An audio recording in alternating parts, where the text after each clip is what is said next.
ചാലക്കുടി നഗരത്തിൽ പുലിയിറങ്ങി. സൗത്ത് ജംഗ്ഷനിൽ നിന്നും 150 മീറ്റർ മാറി ബസ് സ്റ്റാൻഡിനടുത്ത് കണ്ണമ്പുഴ അമ്പലം റോഡിലാണ് പുലിയെ കണ്ടത്. 24-ാം തീയതി പുലർച്ചെ CCTVയിലാണ് പുലിയുടെ ദൃശ്യം കണ്ടത്. വനംവകുപ്പ് ഉദ്യോഗസ്ഥർ സ്ഥലത്തെത്തി പ്രാഥമിക പരിശോധനയിൽ പുലിയാണെന്ന് സ്ഥിരീകരിച്ചു. രാത്രികാലങ്ങളിൽ പൊതുജനങ്ങൾ ജാഗ്രത പാലിക്കണമെന്ന് അധികൃതർ അറിയിച്ചു. നമസ്കാരം, ഞാൻ VJ ജോജി, ചാലക്കുടി നഗരസഭാ കൗൺസിലറാണ്. മാർച്ച് 24-ാം തീയതി രാവിലെ 4:50 നമ്മുടെ കണ്ണമ്പുഴ അമ്പലം റോഡിൽ, അതായത് നമ്മുടെ നിർമ്മല കോളേജിൻ്റെ തൊട്ട് ഒരു 50 മീറ്ററോ അല്ലെങ്കിൽ 75 മീറ്ററോ നീങ്ങിയിട്ട് രാവിലെ 4:50 ഒരു പുലി എന്ന് തോന്നുന്ന ഒരു മൃഗത്തെ കാണുകയുണ്ടായി. അത് നമ്മുടെ അയിനിക്കാട്ട് മഠത്തിൽ രാമനാരായണൻ ചേട്ടൻ്റെയും അതുപോലെ ശങ്കരൻ ചേട്ടൻ്റെയും വീടിന് ഇടയ്ക്ക്, രണ്ട് വീടിൻ്റെ ഇടയ്ക്ക് നിൽക്കുന്ന ഒരു പ്ലാവ് മരത്തിൻ്റെ സമീപത്താണ് ഈ സാന്നിധ്യം കണ്ടത്.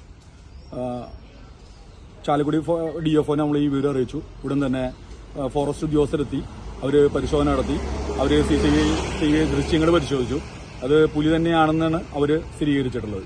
അപ്പോൾ ഒരു നിർദ്ദേശമായിട്ട് അവർ നമ്മുടെ അടുത്ത് പറഞ്ഞിരിക്കുന്നത്, രാത്രി കാലങ്ങളിൽ പൊതുജനങ്ങൾ ഈ ഭാഗത്തുള്ളവർ പുറത്തിറങ്ങി നടക്കരുത് എന്നുള്ള ഒരു നിർദ്ദേശം എല്ലാവരും എത്തിക്കാനായിട്ട് ഫോറസ്റ്റ് ഉദ്യോഗസ്ഥരെ അറിയിച്ചിട്ടുണ്ട്.